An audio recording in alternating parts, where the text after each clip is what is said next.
Hey guys, tonight on Millennia Tales, we're talking about medieval products. Things that were invented with confidence, failed immediately, annoyed everyone involved, and somehow survived long enough for us to still be using them. So, before you get comfortable, take a moment, like the video, and subscribe. But only if you genuinely enjoy what I do here. And let me know in the comments where you're tuning in from and what time it is for you. It's always fascinating to see who's joining. Us from around the world. Medieval toothpaste was not designed to care for teeth. It was designed to intimidate them. The idea was noble. Clean your mouth. Avoid rot. Appear vaguely civilized. The execution, however, suggested medieval people were conducting a long-term experiment to see how much pain a human could tolerate before simply giving up on smiling. The ingredients alone read like a medieval prank. Crushed animal bones, burnt shells, wood ash, salt, charcoal, occasionally powdered brick. Because when your dental plan is already unhinged, why not commit fully? These substances were mixed into gritty powders or pastes and rubbed directly onto teeth using fingers, cloth, or what can only be described as medieval optimism. This did technically remove plaque. It also removed enamel, dignity, and any joy associated with having a mouth. Brushing was not refreshing. It was an event. People did not freshen up. They braced themselves. The sensation has been described by historians as unpleasant, abrasive, and deeply regrettable, like chewing sand while someone whispers encouragement. And medieval people noticed. They were not fools. They noticed their teeth becoming sensitive. They noticed bleeding.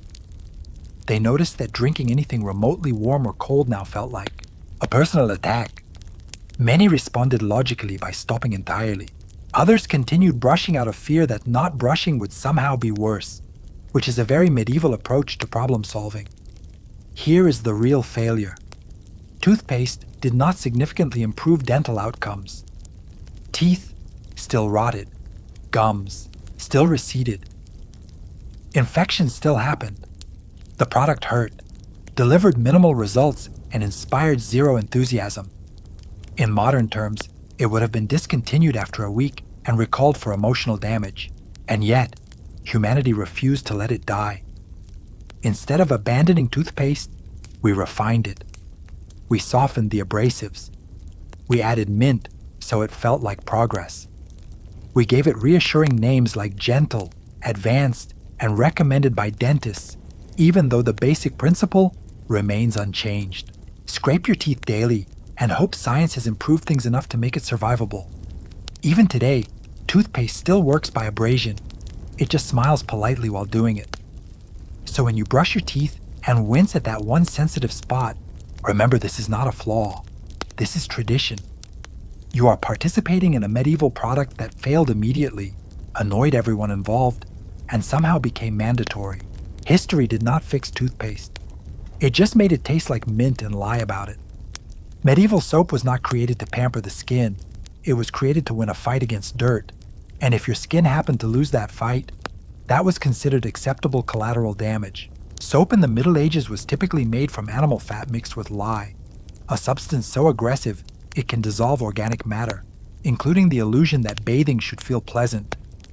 This mixture technically cleaned the body in the same way that sanding a table technically cleans it. Yes, the surface becomes free of grime, but also free of its original texture, finish, and happiness. Using medieval soap was an experience. It burned. It dried the skin to the point where cracking was not a risk, but an expectation. Hair washed with it often became brittle, straw-like, or simply left the building altogether. Baldness was not uncommon, and no one was sure whether to blame age, stress, or the soap actively trying to erase them. And yet, people kept using it. Why? Because the alternative was smelling like medieval life, which included livestock, smoke, sweat, and existential dread.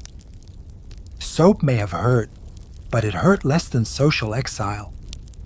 Cleanliness was not about comfort. It was about survival and reputation. If you smelled too bad, people assumed you were sick, cursed, or morally questionable. Here is where soap truly failed. It was inconsistent. Some batches cleaned reasonably well. Others caused rashes, chemical burns, or skin reactions that would have made modern dermatologists faint. There was no quality control, no testing, no warning labels. Just a merchant saying, "Trust me," which in medieval times meant absolutely nothing. And yet, once again, humanity refused to let the idea die. Instead of admitting that soap was unpleasant and poorly designed, people refined it. They adjusted the fat. They softened the lye. They added herbs. Eventually, centuries later, soap became something you might actually enjoy using. But the core idea remained untouched. Rub fat on your body. Hope it removes dirt. And accept mild suffering as part of the process. Even today, soap still dries skin.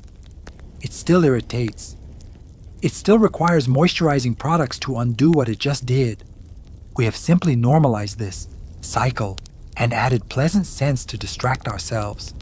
So the next time your hands feel dry after washing them, remember this is not a flaw. This is legacy. You're using a medieval product that failed its original users, annoyed them deeply, and somehow survived unchanged in spirit. Soap did not get better. We just got used to it. Early eyeglasses were not designed with comfort, convenience, or human anatomy in mind.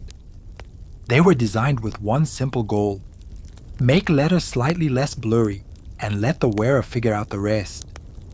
Everything beyond that was apparently considered optional.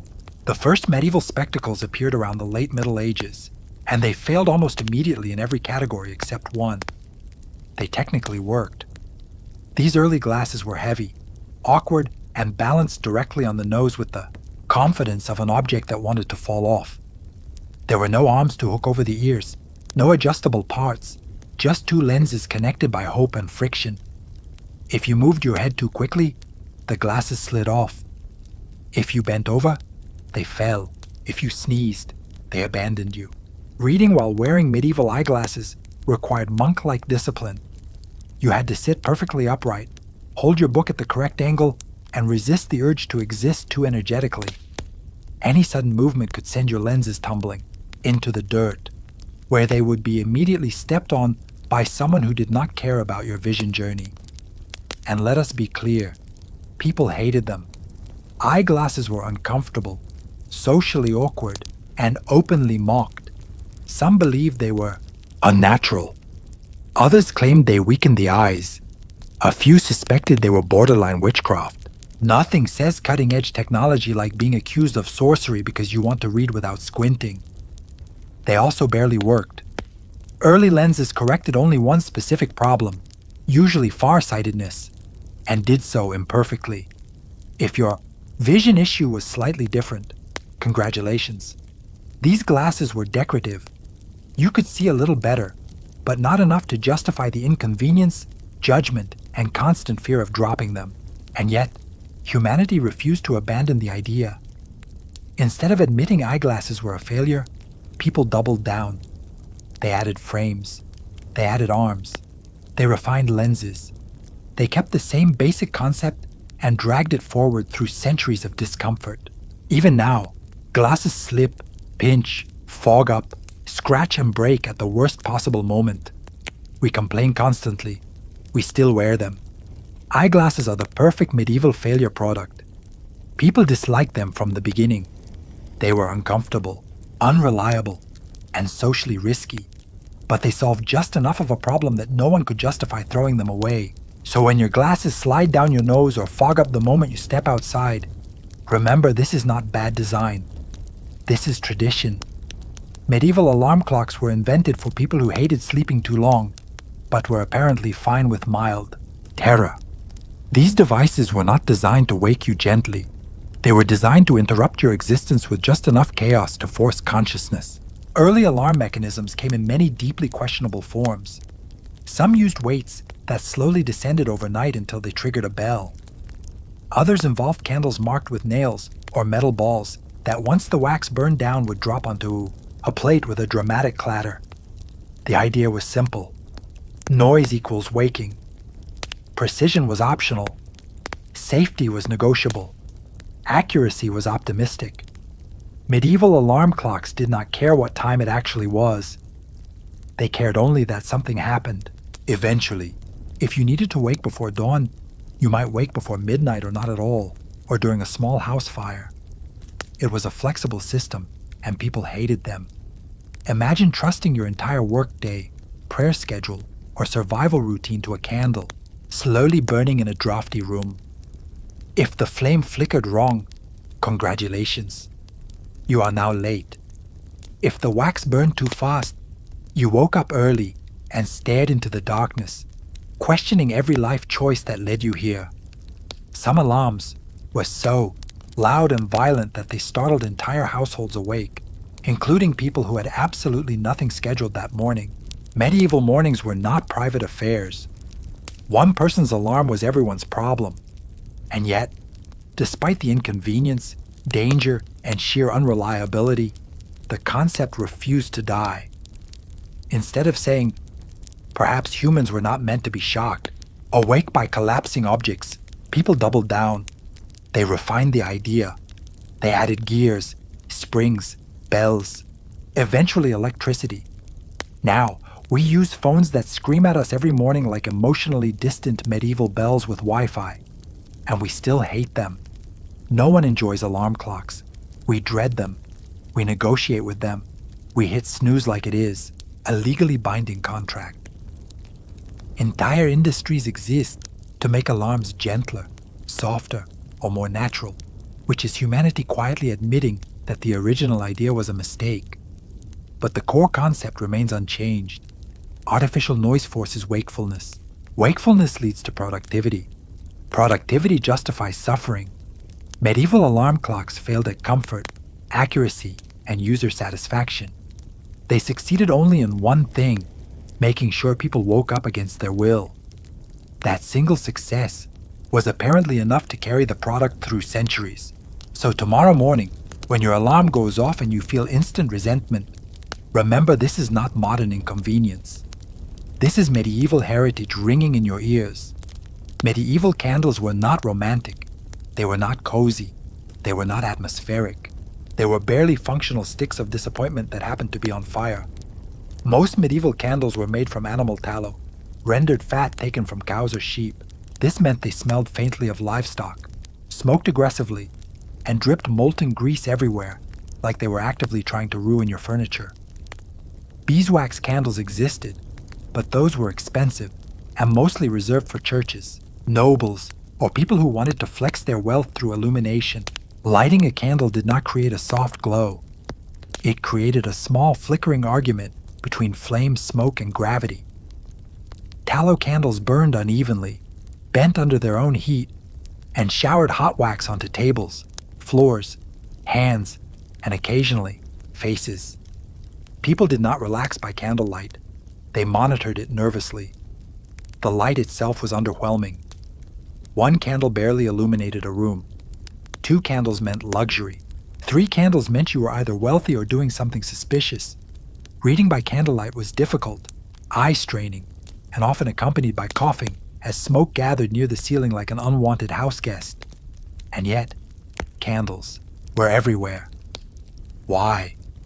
Because there was no alternative. Oil lamps required oil. Torches were dangerous indoors. Candles, as awful as they were portable, controllable, and only mildly catastrophic. So people tolerated them, complained constantly, and kept using them. Candles failed at efficiency. They failed at cleanliness. They failed at comfort. They failed at safety.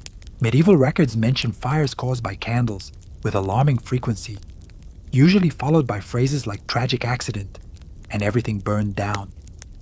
And still, humanity refused to let them go. Instead of abandoning candles, we refined them. We improved wicks. We cleaned wax. We reduced smoke. And then centuries later, something strange happened. We started buying them voluntarily. We labeled them relaxing. We scented them. We lit them during baths and called it self-care, completely forgetting that medieval people would have associated candlelight with sore eyes, and the constant fear of house fires. Candles are the perfect medieval failure product. They never worked particularly well. They annoyed everyone. They were dangerous, messy, and inefficient, but they survived. So the next time you light a candle and sigh contentedly, remember you are enjoying a product that once smelled like a barn, burned down houses, and existed purely because people had no better option. History did not improve candles. It just convinced us to like them. Medieval mattresses were not designed for rest. They were designed for lying down, which medieval people apparently considered good enough. Comfort was not a design goal. Comfort was a rumor. Most medieval mattresses were large fabric sacks stuffed with straw, hay, dried leaves, or whatever plant matter had not already been eaten by livestock. If you were wealthy, you upgraded to feathers, which sounds luxurious until you realize those feathers flattened within days and stabbed you repeatedly through thin cloth like tiny judgmental needles. Sleeping on a medieval mattress was less restful slumber and more negotiation with gravity. The stuffing shifted constantly. You boss lay down comfortable, woke up partially on the floor, and spent the night adjusting like a rotisserie chicken that had regrets. Straw was especially unforgiving. Broken stalks poked through fabric, scratched skin, and occasionally drew blood. Insects loved it. Rodents moved in. Mold settled quietly. If your mattress started smelling strange, congratulations. Something had probably moved in permanently, and medieval people knew this. They complained endlessly. Writings from the period describe beds as uncomfortable, itchy, and unreliable. Mattresses flattened quickly and required constant refilling, which meant dragging in fresh straw and repeating the process like a seasonal curse. Here is where the product truly failed.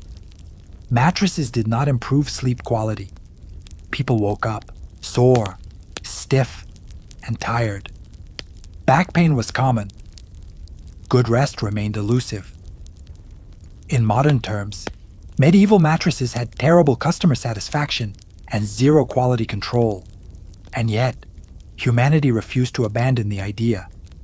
Instead of questioning whether sleeping on sacks of plant matter was wise, people doubled down. They improved the fabric. They experimented with stuffing. They layered mattresses. Eventually, centuries later, we arrived at foam, springs, and memory materials that still somehow fail to satisfy everyone. We still complain about mattresses. Too soft, too firm, too hot, too expensive. Somehow, after 800 years, we are still arguing about how to sleep comfortably. The medieval mattress failed immediately. It was uncomfortable, unhygienic, and exhausting. But the core idea, stuffing something soft into a sack and lying on it, was never questioned. So when you wake up sore and blame your mattress, remember, this is not modern inconvenience. This is medieval design philosophy, alive and well in your bedroom. Medieval pillows were not designed for comfort. They were designed to exist near your head and occasionally remind you that comfort was not a medieval priority. The idea of a soft, supportive cushion cradling your neck would have sounded suspiciously luxurious, possibly sinful, and almost certainly unnecessary.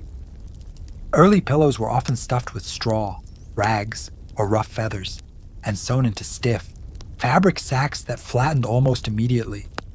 Some were so firm they bordered on architectural features. Others were lumpy enough to qualify as terrain. Either way, waking up refreshed was not part of the experience. And if you were poor, you might not have had a pillow at all. You used folded clothing, a wooden block, or your arm. If you were wealthy, congratulations. You had a pillow that still hurt, just with better stitching. Comfort did not scale with income. It merely changed textures. In some regions, pillows were intentionally hard. The logic was that softness encouraged laziness, vanity, or spinal misalignment, depending on who you asked. There was also a belief that soft pillows caused moral weakness, which is a bold claim for an object that barely supported your head in the first place. Pillows also failed hygienically.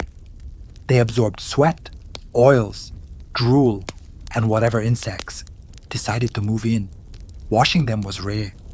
Drying them properly was even rarer. Over time, pillows developed personalities, none of them pleasant. If your pillow smelled odd, that was normal. Everything smelled odd.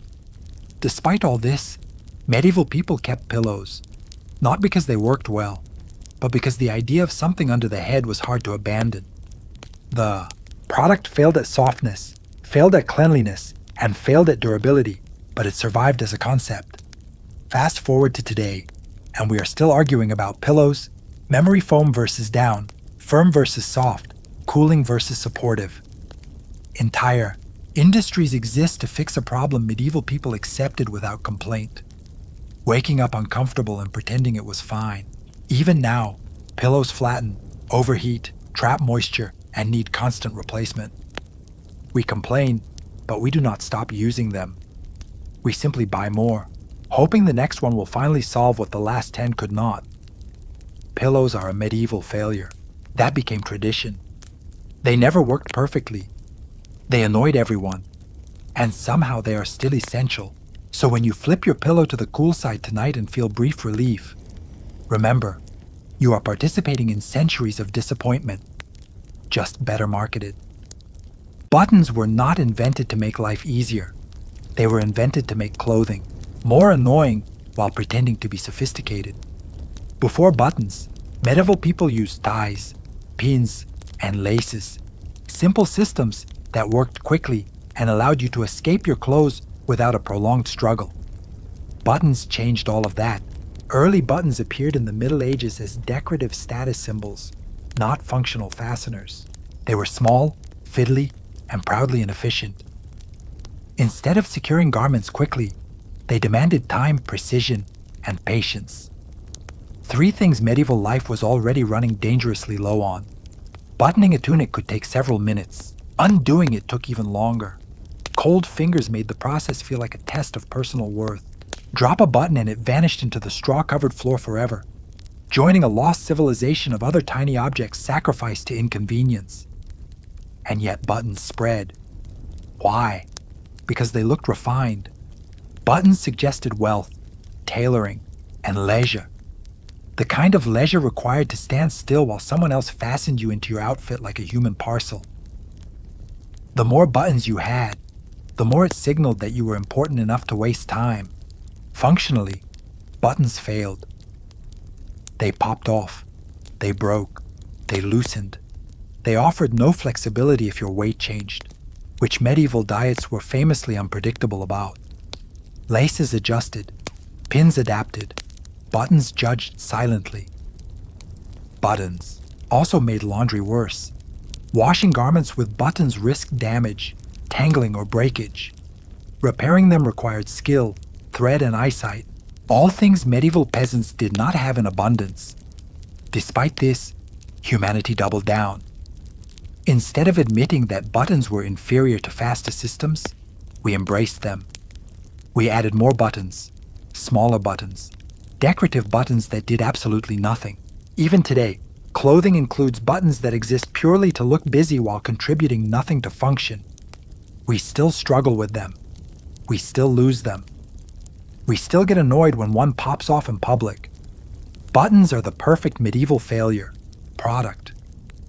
Slow, unnecessary, fragile, and irritating, yet socially powerful enough to survive unchanged in principle for centuries. So the next time you button a shirt and feel that tiny flicker of frustration, remember, this is not poor modern design. This is medieval fashion, winning an argument it never deserved to win. Medieval public toilets were not designed for hygiene. They were designed for containment, and even that goal was approached with alarming optimism. The basic idea was simple: designate a hole, convince people to aim for it, and trust gravity to solve the rest. Science was not invited to this meeting. Most medieval public toilets were long wooden benches with multiple holes cut into them positioned over pits, rivers, or flowing water if someone was feeling ambitious. There were no dividers, no privacy, no personal space. Using the toilet was a communal activity, whether you wanted it to be or not. Conversation happened, eye contact happened, regret happened, cleanliness was theoretical. These toilets were rarely clean, frequently overflowing, and always aromatic. The smell was not unpleasant, it was structural. It clung to buildings, it drifted through streets. It announced itself long before you arrived, giving you time to reconsider your life choices. Disease spread easily, but medieval people did not connect toilets with illness in any meaningful way. If you got sick, that was God, fate, or bad air, not the hole everyone was using repeatedly all day. The concept failed spectacularly at sanitation, health, and dignity. And yet, the idea survived. Instead of abandoning shared toilet spaces, humanity kept them. We refined the pits, added water, added pipes, added flushing, added signs asking people to wash their hands because apparently that still needed clarification centuries later. Modern public bathrooms are objectively better, and yet they still inspire discomfort, anxiety, and avoidance. We still hesitate before entering. We still judge cleanliness instantly. We still avoid touching surfaces whenever possible. The medieval experience lives on emotionally, if not structurally. Public toilets have never been loved. They have always been tolerated. They fail at comfort. They fail at privacy. They fail at peace of mind. And yet, they are unavoidable because the alternative is far worse. Medieval public toilets were a failure because they solved one problem while creating several new ones. They removed waste from sight, but not from life. They gathered people together at their most vulnerable moment and called it infrastructure. So, the next time you enter a public restroom and feel a wave of hesitation, remember this discomfort is not modern. It is inherited. You are participating in a medieval solution that barely worked then and only slightly works now. History did not fix public toilets. It just added doors and hoped you would not think too hard about it. Medieval umbrellas were not designed to protect you from the weather. They were designed to make a philosophical statement. Specifically, I am trying something and I regret it already. Early umbrellas were heavy, awkward, and deeply offended by wind. They were often made with wooden frames, stiff fabric, and absolutely no understanding of aerodynamics. Opening one in a breeze was less an act of protection and more an invitation to wrestle with nature in public. They barely worked. Rain still found its way in from the sides. Wind flipped them inside out long. Before that was a recognized engineering flaw, and when they broke, which they did enthusiastically, they broke spectacularly, snapping ribs and collapsing like disappointed spiders. Socially, umbrellas were a disaster.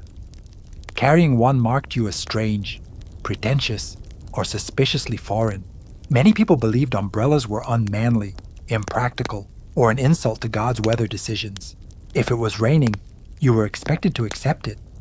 Shielding yourself was viewed as soft behavior. Despite this, umbrellas persisted. Why? Because on a calm day, in a gentle drizzle, standing perfectly still, they sort of worked. And humanity has always been willing to tolerate 90% failure if something works 10% of the time and looks vaguely sophisticated while doing it. Umbrellas also failed at portability.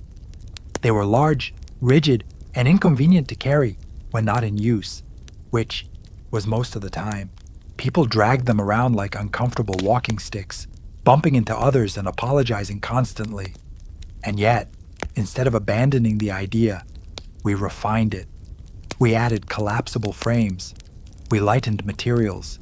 We improved fabric. We pretended this solved the core issue.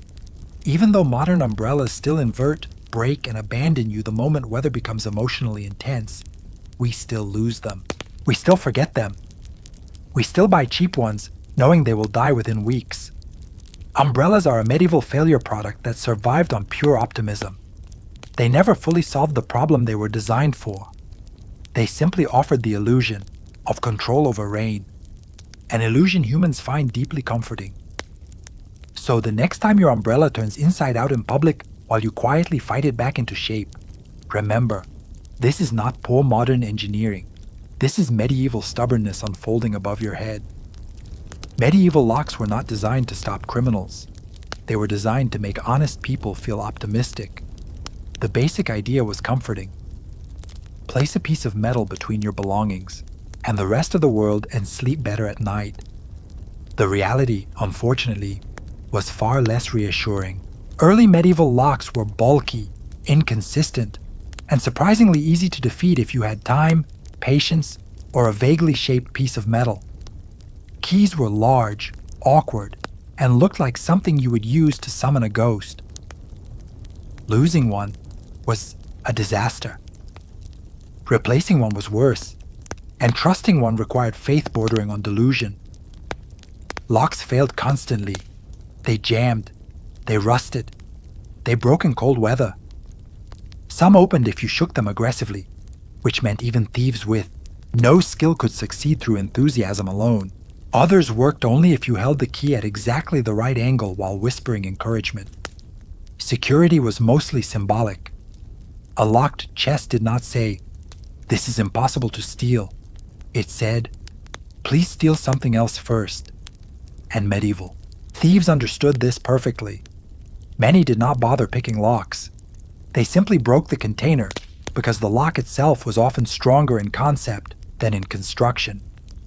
And yet, people loved locks. Why?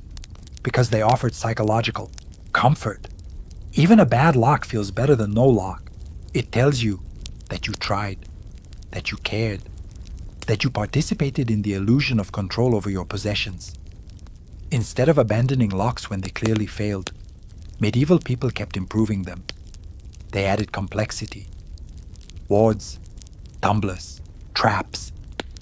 Each new version promised security and delivered mild inconvenience, and we kept the idea alive. Even today, locks fail, keys snap, doors jam, passwords get forgotten, security systems get bypassed. We still rely on tiny mechanisms to protect everything we own, and we still feel betrayed when they fail us. Locks are a perfect medieval failure product. They never fully stopped theft. They complicated access. They required constant maintenance, and they survived because humans crave the comfort of believing their stuff is safe. So the next time you lock a door and still feel the urge to double-check it, remember this anxiety is not modern. It is medieval reassurance doing its very best. Medieval makeup was not designed to enhance beauty. It was designed to win a staring contest with death and convince society you were healthy enough to survive the week. Pale skin was fashionable because it suggested you did not work outside, did not sweat, and were not currently being crushed by peasant labor. The solution was simple. Paint your face white and hope no one asked too many questions. The most popular ingredient was lead. Yes, actual lead. Ground into powders and applied generously to the face, it created the desired ghostly pallor while slowly poisoning the wearer. Skin damage, hair loss, tooth decay, and neurological problems followed. Medieval people noticed the side effects. They just decided beauty was worth it. Rouge was no better. Made from crushed insects, toxic minerals, or plants that absolutely should not have been rubbed on skin. It irritated faces and caused rashes. Lips cracked, cheeks burned. But the color looked fashionable for a few hours, and that was apparently enough. Makeup failed completely at safety. It failed at skincare. It failed at long-term health. In modern terms, this product would have been recalled immediately and banned by every regulatory body on Earth. And yet, humanity refused to stop. Instead of abandoning makeup when it actively harmed users, people refined it. They removed the worst poisons. They replaced them with slightly less poisonous substances. Eventually, we reached a point where makeup mostly does not kill you, which is a low but impressive bar.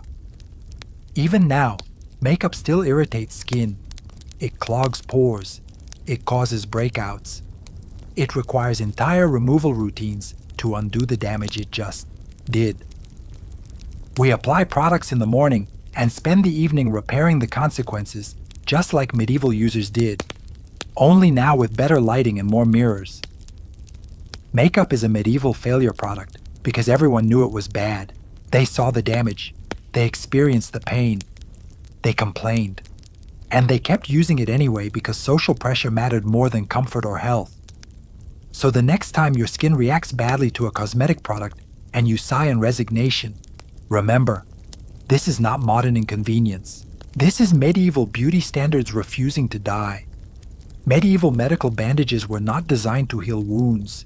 They were designed to make everyone feel like something was being done, which in medieval medicine counted as success. The basic idea was simple. If something is bleeding, wrap it with what? Whatever cloth was nearby, old linen, rags, torn clothing. Sometimes bandages were reused because laundry was difficult and optimism was strong. Cleanliness was not a requirement. Faith was. These bandages trapped dirt, moisture, and bacteria with impressive efficiency. Instead of protecting wounds, they created warm enclosed environments where infections could thrive happily. If a wound became red, swollen, or started smelling strange, that was considered a normal stage of healing or a sign that God was deeply involved. Medieval people noticed that wounds often worsened after being bandaged. They noticed fever, pain, and spreading infection. They noticed limbs turning colors that limbs should not turn. And yet, the practice continued. Why? Because doing nothing felt worse. Bandaging gave structure to care. It gave patients hope. It gave healers the appearance of competence. Removing a bandage felt irresponsible, even if keeping it on was slowly destroying the patient. And here is where the product truly failed. Bandages were often paired with substances that made things worse. Honey, herbs, wine, animal fat, sometimes helpful, sometimes disastrous. There was no way to tell. Medical outcomes were treated like surprise endings. In modern terms, medieval bandages had catastrophic side effects and wildly inconsistent results. They failed at sanitation. They failed at healing. They failed at preventing infection. But they succeeded at one crucial thing: ritual. Instead of abandoning bandages, humanity refined them. We cleaned the cloth, sterilized it, improved materials, but the core medieval idea remains untouched. Wrap the wound and trust the process. Even now, bandages trap moisture. They irritate skin. They occasionally cause infection if left too long. We still argue about whether to let a wound breathe or keep it covered, a debate medieval people were unknowingly having without the vocabulary. So the next time you peel off a bandage and wince at what you see underneath, remember this: discomfort is not modern. It is medieval medicine doing its best and failing. Forward. Medieval footwear was not designed for comfort. It was designed to technically exist between your foot and the ground. And even that goal was approached with cautious optimism. Shoes were stiff, thin, and unforgiving. Walking all day meant pain was not a possibility. It was a feature. To solve this, medieval people invented insoles. And by invented, I mean they stuffed things into their shoes and hoped for mercy. Straw, cloth scraps, moss, hay. Whatever was nearby and vaguely soft was pushed inside. This padding shifted constantly, bunched up, flattened within hours, and smelled like it had its own opinions. At first, it felt better briefly. Then the stuffing migrated. One step later, all the cushioning was under your toes. 2 steps later, it vanished entirely. By midday, you were walking on bare leather again, except now your shoe also contained damp organic matter, slowly becoming a science experiment. Insoles failed at durability. They failed at stability. They failed at hygiene. Wet straw inside a shoe did not dry quickly. It rotted. It attracted insects. If you removed it at the end of the day, you were greeted by a smell that suggested your foot had lived a full independent life. And medieval people knew this. They complained. They replaced stuffing constantly. They accepted that walking hurt and that foot comfort was a modern fantasy. Yet instead of abandoning insoles, they kept them because even temporary relief was better than none. This is where the failure becomes impressive. Instead of questioning whether stuffing plants into shoes was a flawed concept, humanity refined it. We replaced straw with felt, felt with cork, cork with foam, foam with gel. And somehow after centuries of innovation, people still complain about insoles not working properly. Too soft, too firm, too thin, too bulky. Sound familiar? Modern. Insoles still flatten. They still shift. They still smell. We still remove them occasionally and question our life choices. The materials changed, but the experience did not. Footwear insoles are a medieval failure product that survived through pure desperation. They never fully solved the problem they were created for. They simply made walking slightly less miserable for a short period of time, which in medieval logic counted as success. So the next time your feet ache and you consider buying new insoles, remember this disappointment is ancient. You are walking in medieval footsteps, literally and emotionally. Medieval paperwork was not designed to make life easier. It was designed to exist, multiply, and slowly drain the will of everyone involved. The moment medieval societies discovered paper records, they immediately asked the most dangerous question in human history. What if we wrote this down again? Charters, permits, tax records, guild memberships, land deeds, church documents, everything required paper. And not just one. Copy. Multiple copies stored in different places, written by hand, slowly, painfully, often incorrectly. The process failed at efficiency immediately. Copying documents took hours, days, sometimes weeks. Mistakes were common. Corrections were messy. Entire disputes erupted over spelling errors or smudged ink. If a document was lost, burned, stolen, or eaten by rodents, congratulations. History had just reset your legal existence, and medieval people hated it.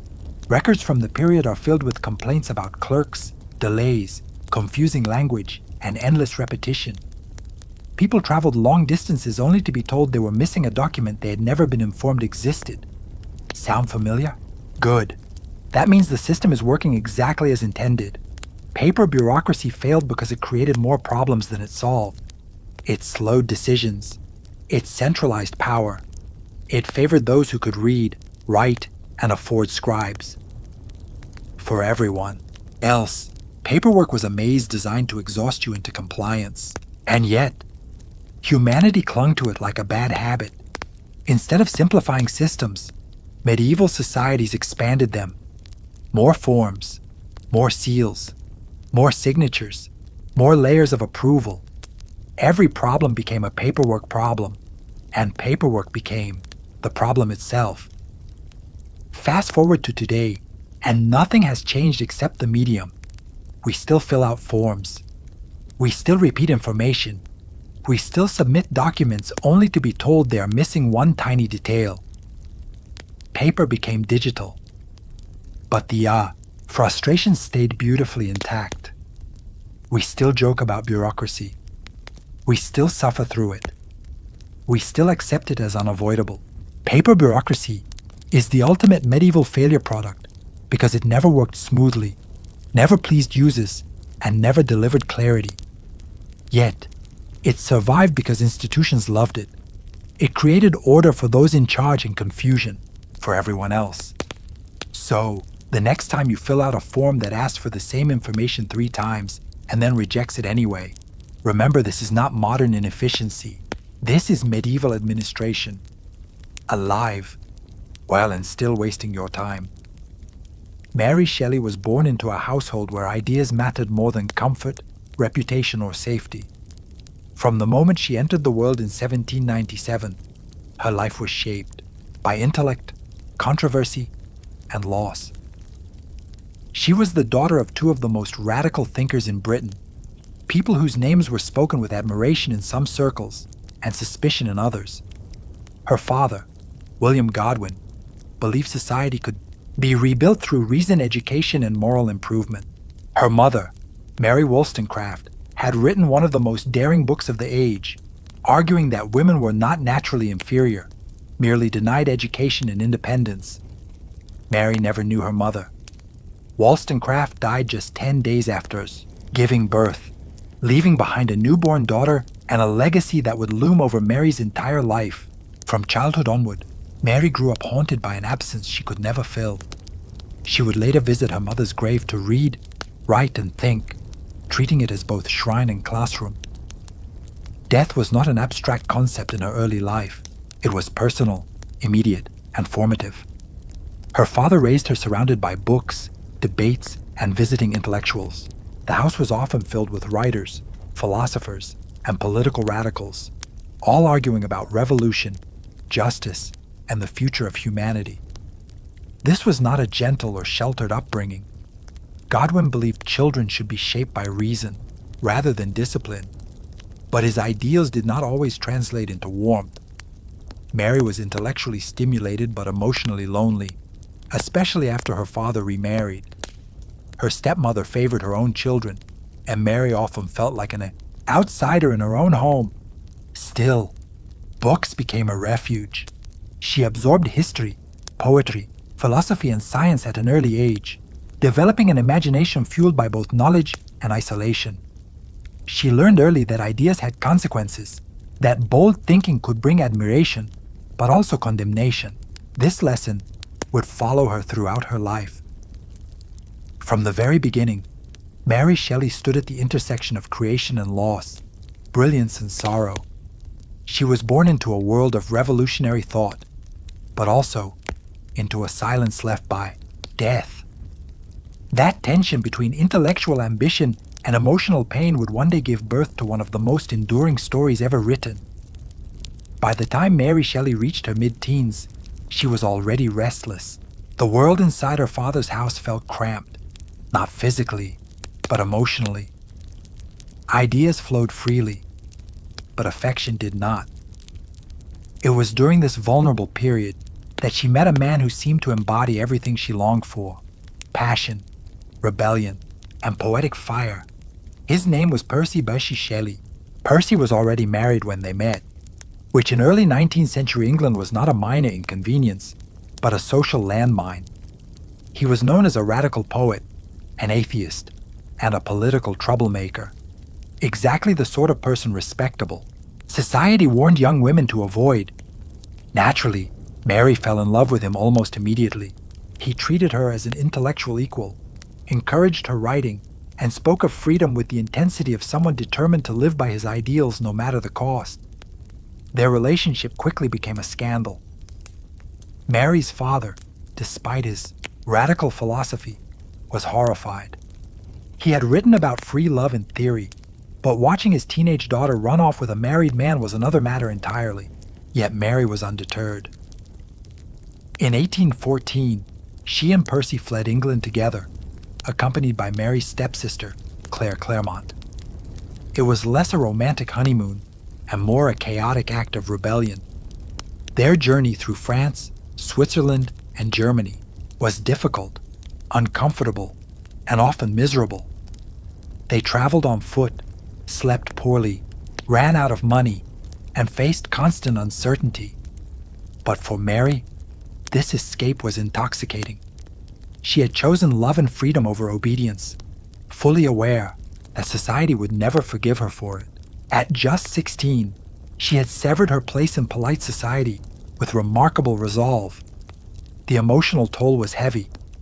Letters from home went unanswered. Friends turned cold. Respectable doors closed permanently. Yet Mary learned something crucial during this period. Independence came at a steep price, but submission cost even more. She was no longer simply the daughter of famous thinkers. She was now the author of her own scandal. This period of exile hardened her. Love, she discovered, was not a fairy tale, but a force capable of destruction as well as inspiration. These lessons about devotion, defiance, and consequence would soon shape the darkest and most powerful ideas she ever put to paper. In 1816, Mary Shelley arrived in Switzerland expecting inspiration and beauty. What she encountered instead was darkness, literal and psychological. That year would later be remembered as the year without a summer caused by a massive volcanic eruption that filled the atmosphere with ash and blotted out the sun. Cold rain fell relentlessly. Skies stayed gray. Days felt unfinished. For Mary, the gloom seeped into everything. She and Percy Bysshe Shelley settled near Lake Geneva, not far from the rented villa of Lord Byron, already infamous for his excesses and genius. The group that gathered there, poets, lovers, and restless minds, spent their days trapped indoors, reading German ghost stories aloud by candlelight, arguing about science, life, and the soul. Conversations drifted toward electricity, galvanism, and the disturbing question of whether life itself could be artificially created. It was Byron who proposed a challenge. Each person should write a ghost story. At first, Mary struggled. Nights passed with no ideas, only unease. She felt like an observer rather than a creator, surrounded by towering male intellects. But her imagination was quietly assembling something far more powerful than a simple ghost tale. One night, unable to sleep, Mary experienced what she later described as a waking dream. She saw a pale student kneeling beside a thing he had assembled, watching it stir to life. The horror was not just in the creature, but in its maker, terrified by his own success. The image struck her with sudden clarity and became impossible to ignore. This was not a story about monsters in the traditional sense. It was about creation without responsibility, ambition without foresight, and the loneliness of being cast into the world unwanted. Mary drew unconsciously from everything she knew.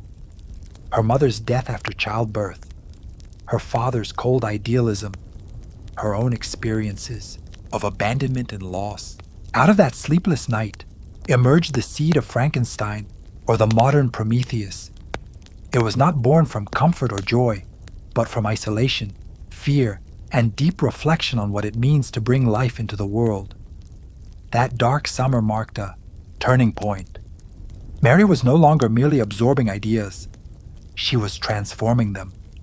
In a world without sunlight, she imagined a spark powerful enough to animate the dead, and in doing so quietly changed literature forever.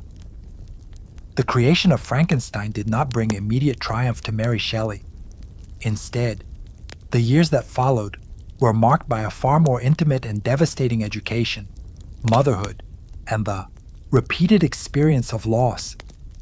While still in her late teens, Mary became pregnant for the first time. The child was born prematurely and lived only a few days. Mary recorded the event in her journal with quiet restraint, but the pain beneath her words was unmistakable. She dreamed of the baby coming back to life, warmed by the fire. It was a haunting image, and one that echoed eerily with the themes already forming in her imagination. More pregnancies followed, and with them more tragedy of Mary's children. Only one would survive into adulthood. Each loss deepened her understanding of grief, responsibility, and the cruel randomness of existence. These were not abstract ideas to her.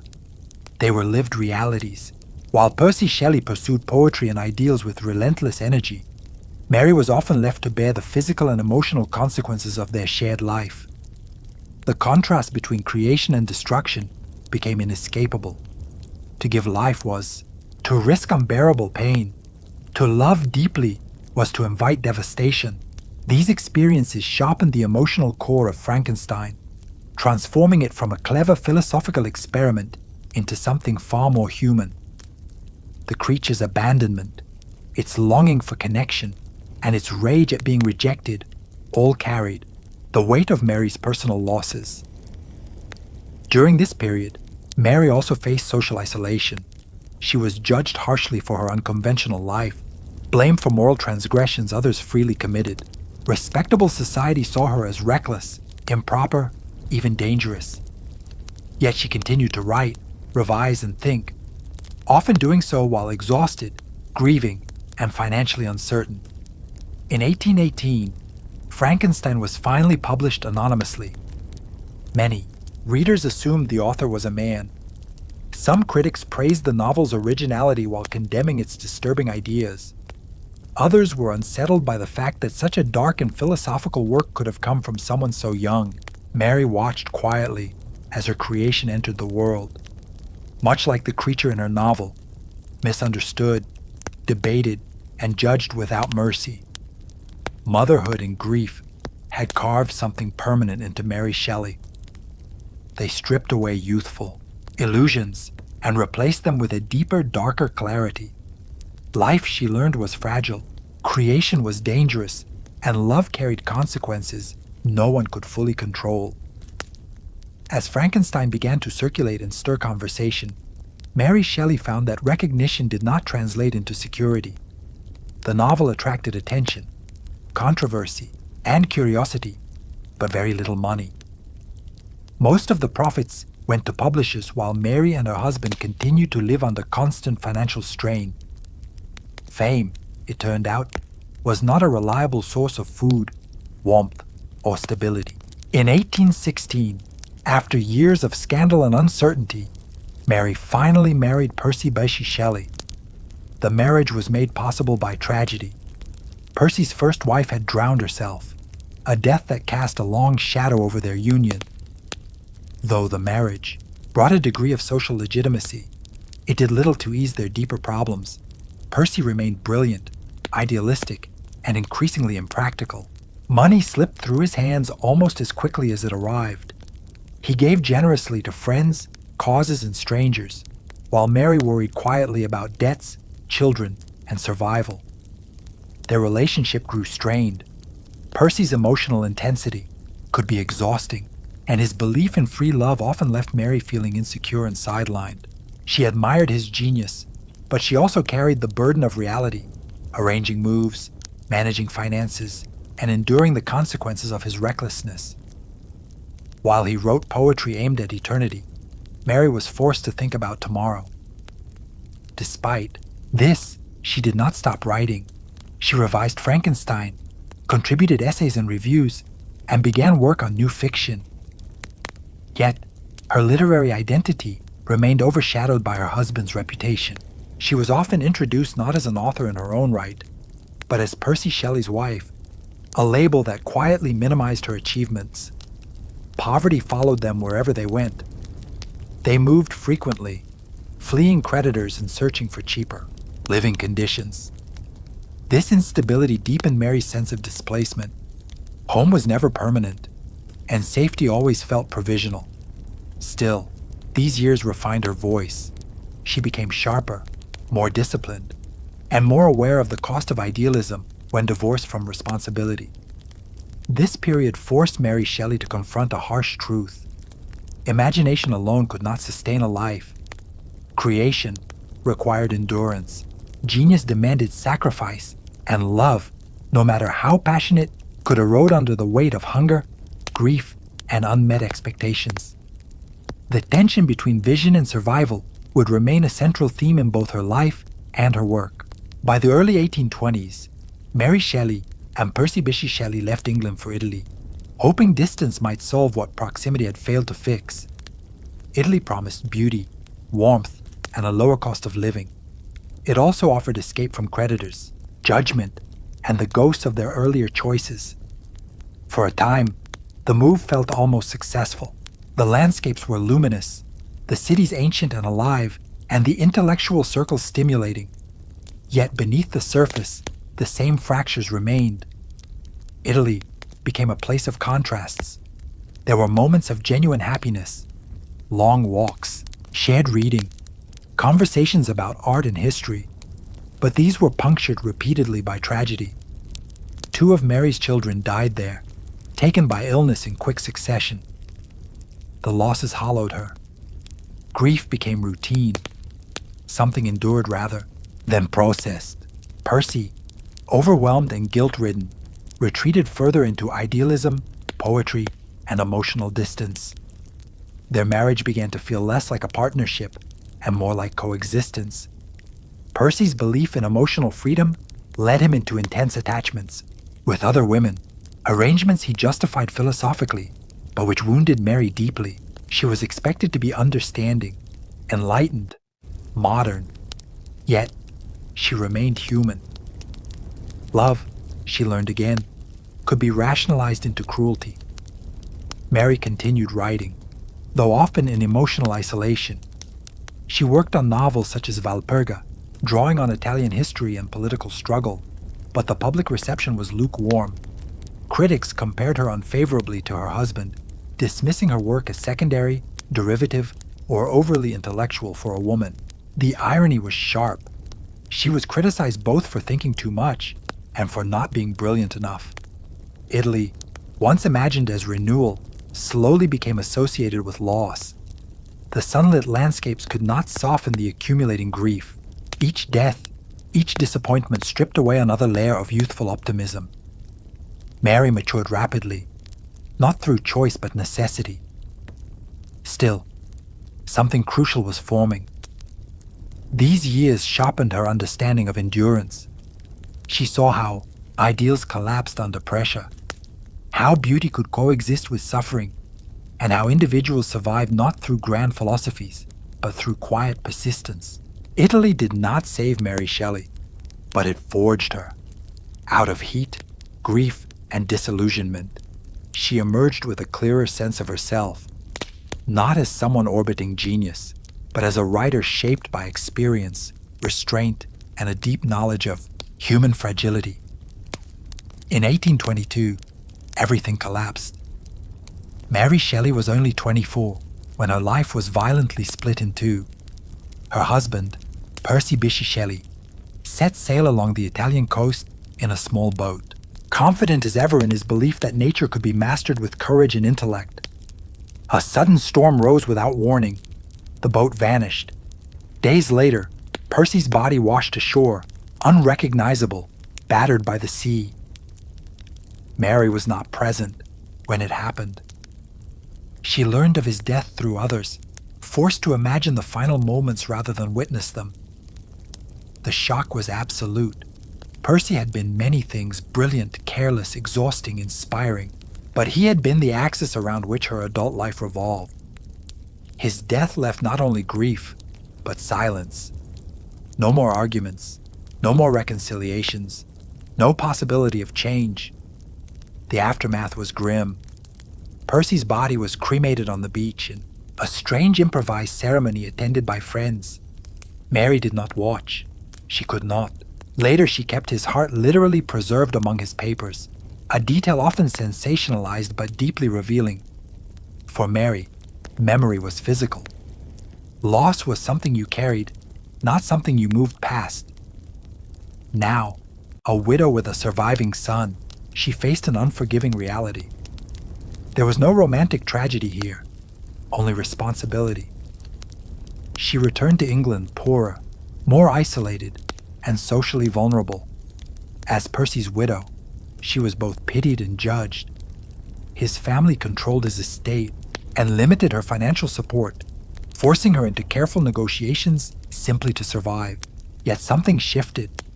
For the first time, Mary was no longer living inside someone else's orbit. The chaos that had defined her youth, scandal, flight, emotional turbulence was over. What remained was grief, but also clarity. She had endured what few could survive without breaking. Writing became not just expression, but necessity. She edited and published Percy's poems, determined to secure his legacy, even as she quietly constructed her own. She began to understand survival as an act of strength rather than compromise.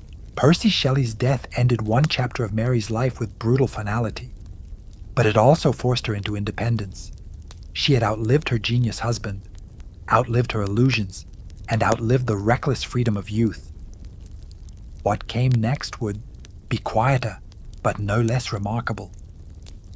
After returning to England, Mary Shelley entered the longest and least romantic phase of her life. There were no dramatic escapes now, no thunderstorm revelations, no reckless geniuses to orbit. Instead, there was work. She was a single mother, a professional writer, and the guardian of a powerful literary legacy. roles that demanded discipline rather than inspiration. Mary supported herself largely through writing, something still rare and precarious for a woman in the early 19th century. She produced novels, biographies, essays, travel writing, and short stories, contributing regularly to magazines and annuals. Works such as The Last Man explored themes of isolation, plague, and the collapse of civilization. Subjects critics found unsettling and oddly unmarketable. Many failed to recognize how deeply personal these stories were. Mary was writing about survival in a world emptied of familiar faces. At the same time, she became the primary editor of Percy Bysshe Shelley's work. She organized his manuscripts, corrected errors, and fought quietly against efforts to soften or censor his more radical ideas. Without her, much of Percy's poetry would likely have been lost or misrepresented. Yet, this labor was often invisible. Praise went to the dead poet, not the living woman who preserved him. Mary also faced ongoing financial insecurity and chronic illness. Headaches, weakness, and periods of near paralysis plagued her later years. Still, she continued to write, driven less by ambition than by necessity. She was no longer chasing recognition. She was maintaining independence. What made this period remarkable was not its drama, but its resistance. Mary refused to retreat into obscurity or dependence. She did not remarry, despite opportunities that might have eased her financial burdens.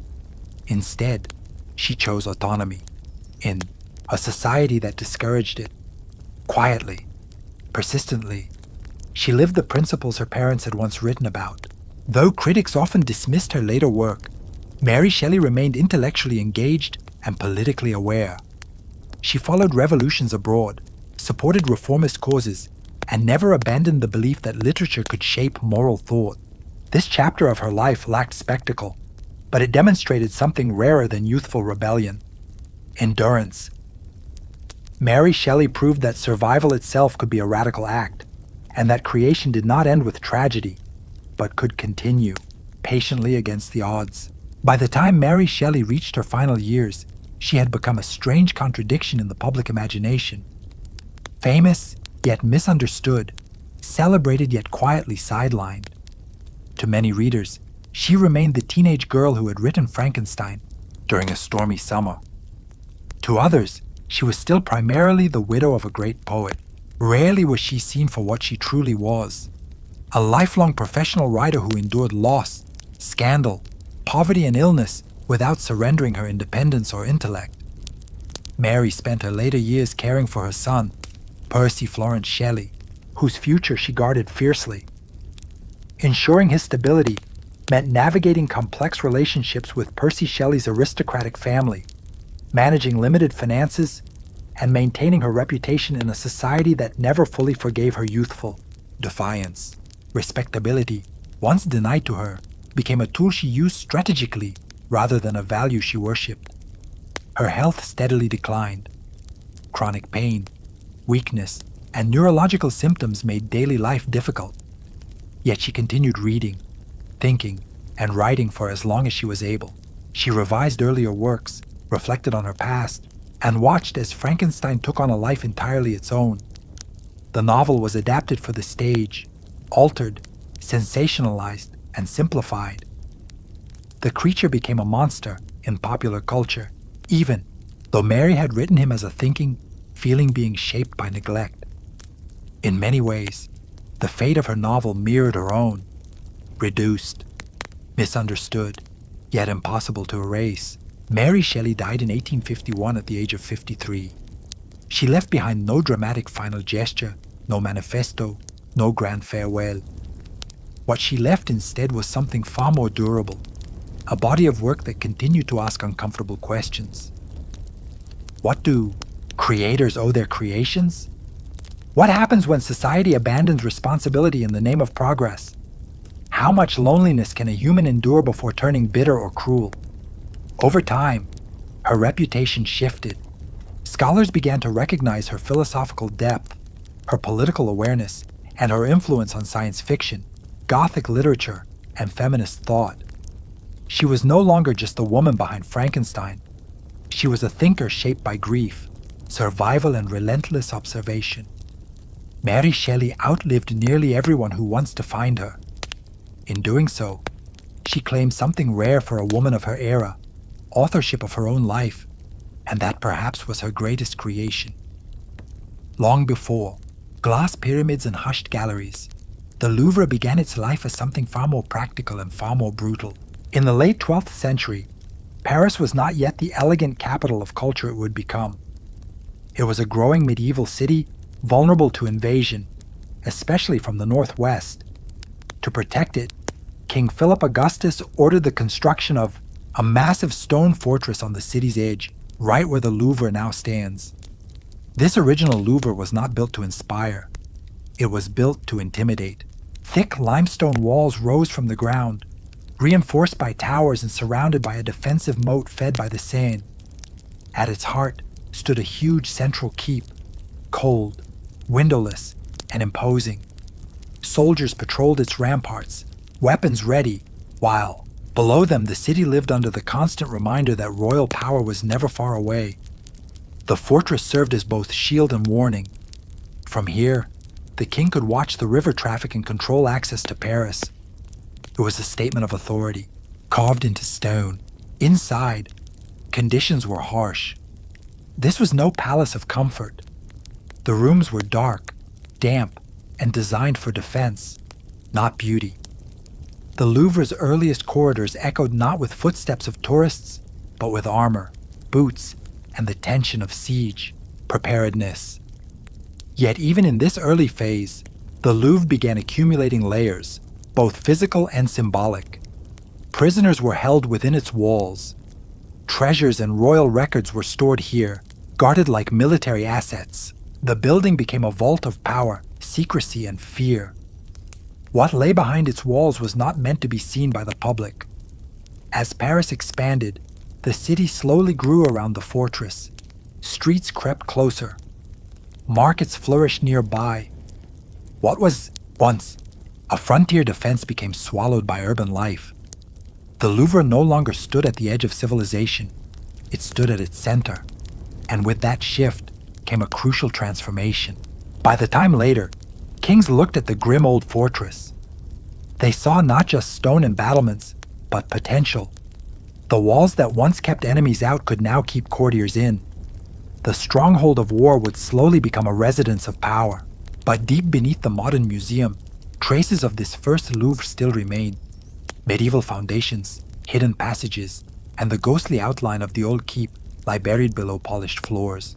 Silent proof that the world's most famous art museum was born not from beauty, but from fear.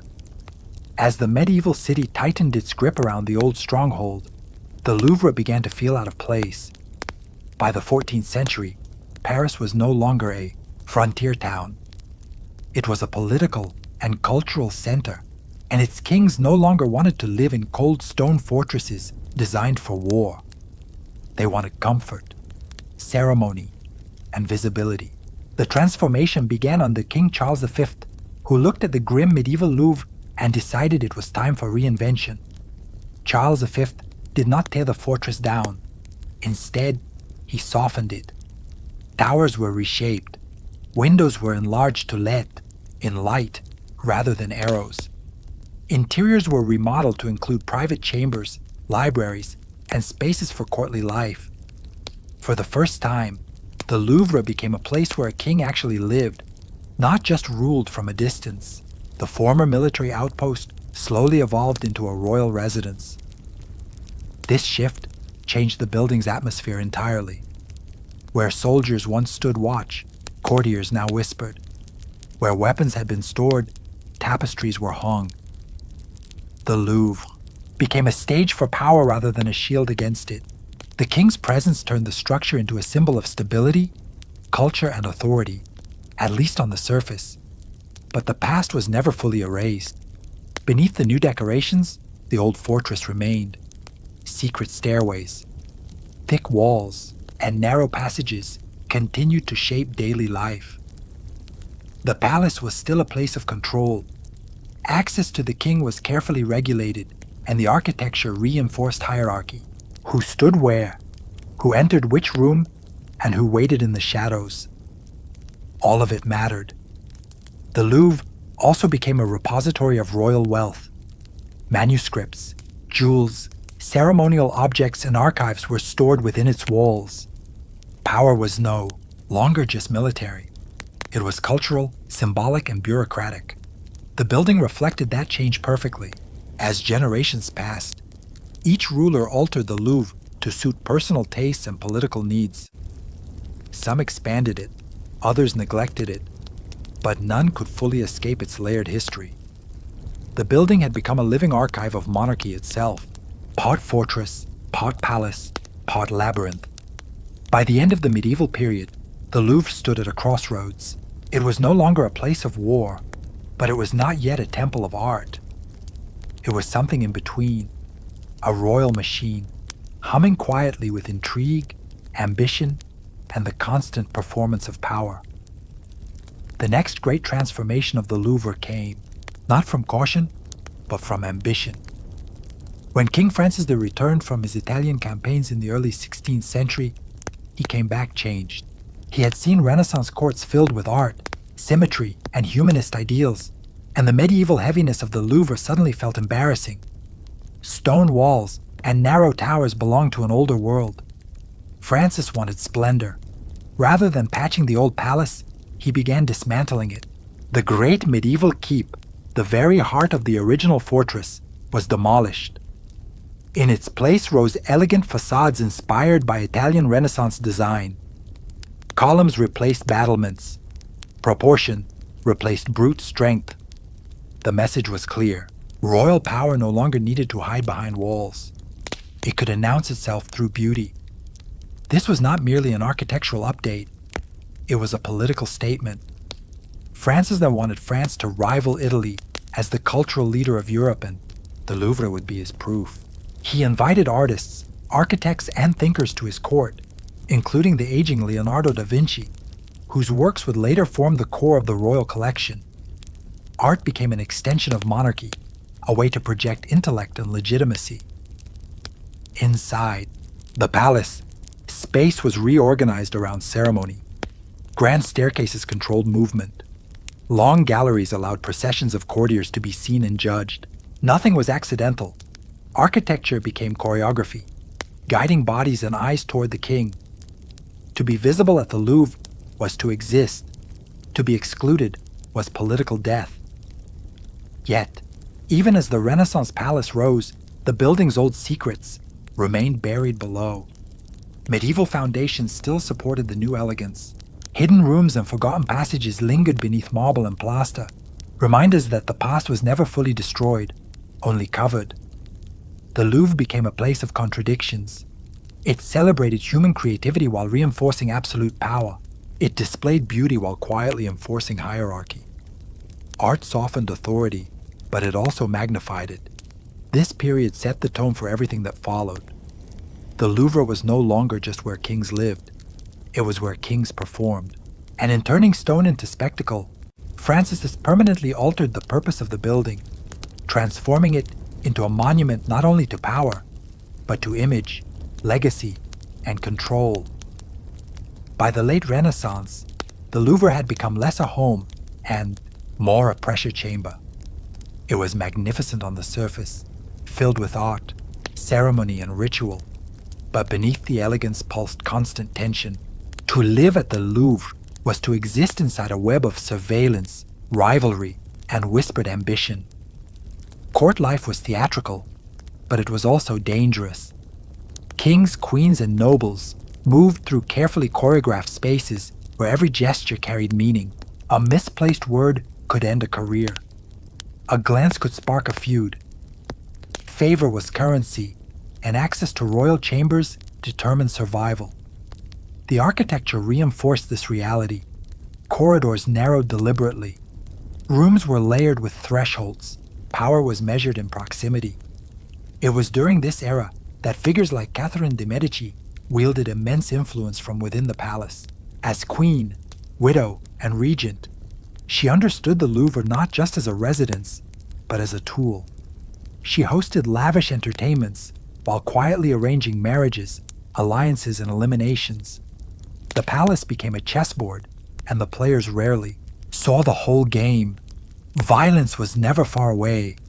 Religious conflict between Catholics and Protestants seeped into court life, poisoning trust. In 1772, the nearby events of the St. Bartholomew's Day massacre stained Paris with blood. Though much of the violence unfolded in the streets, the Louvre was not untouched. Protestant nobles who had come for a royal wedding suddenly found themselves trapped within the palace. Some murdered in spaces meant for diplomacy and celebration. The walls that once defended against foreign armies now enclosed terror. Hallways echoed with running footsteps. Doors were barred. What had been a symbol of order became a cage. The palace's beauty did nothing to soften the brutality of power when it turned inward. Despite the danger, life at the Louvre continued. Banquets were held. Art was commissioned. Ritual persisted as if violence were merely another inconvenience. This was the true nature of royal power. Its ability to absorb bloodshed without breaking. Stride. The Louvre's polished halls concealed fear, and its grandeur masked fragility. Kings ruled not from certainty, but from constant anxiety. Every smile hid calculation. Every celebration risked catastrophe. By the end of this period, the Louvre had become a monument to contradiction, a palace of beauty built atop paranoia. Its walls remembered everything, even when official history tried to forget. For all its splendor and history, the Louvre was ultimately rejected by the very monarchy that had shaped it. That turning point came under King Louis XIV, a ruler whose obsession with control would redefine royal power and quietly hollow out the Louvre. Louis XIV inherited a kingdom scarred by rebellion.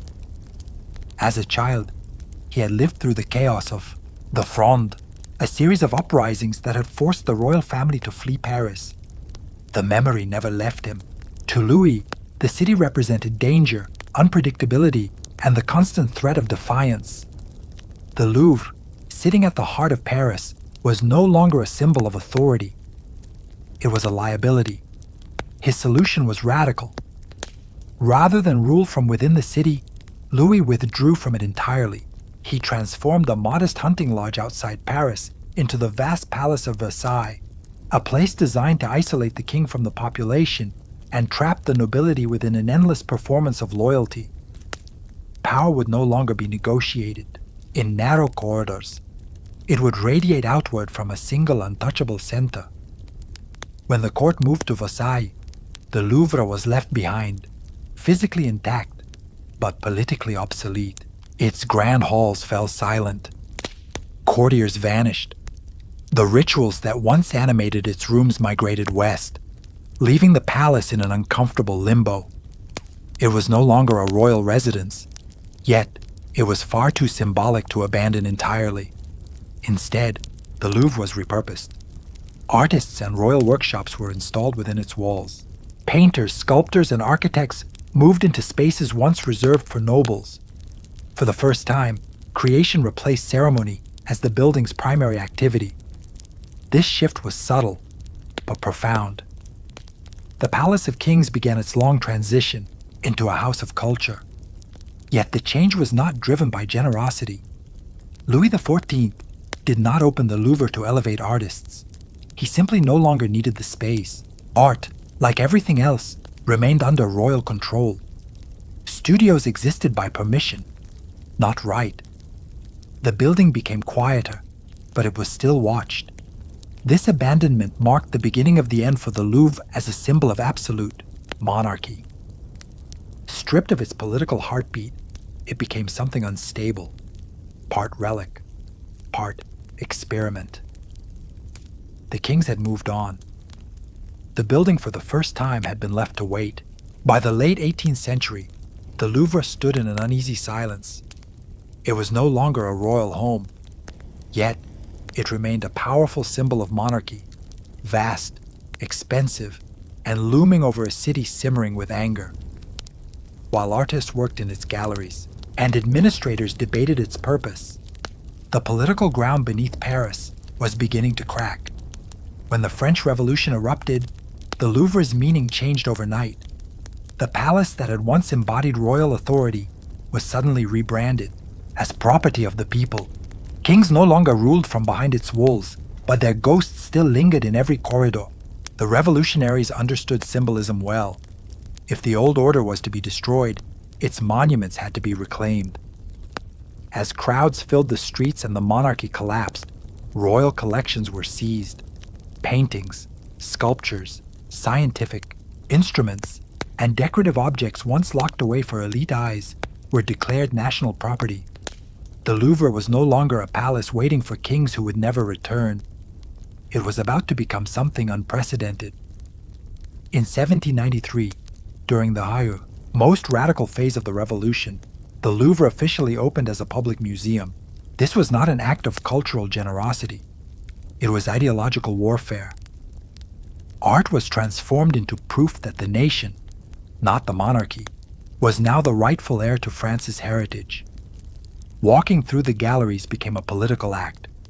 Yet, the transition was chaotic. The same halls that now displayed masterpieces had recently echoed with fear. Outside, executions continued. Inside, curators rushed to catalog and protect objects from looting, vandalism, and neglect. The building was caught between enlightenment and terror. The irony was sharp. A palace built to control access was now open to all, at least in theory. Ordinary citizens wandered through spaces once guarded by protocol and power, staring at treasures they had never been meant to see.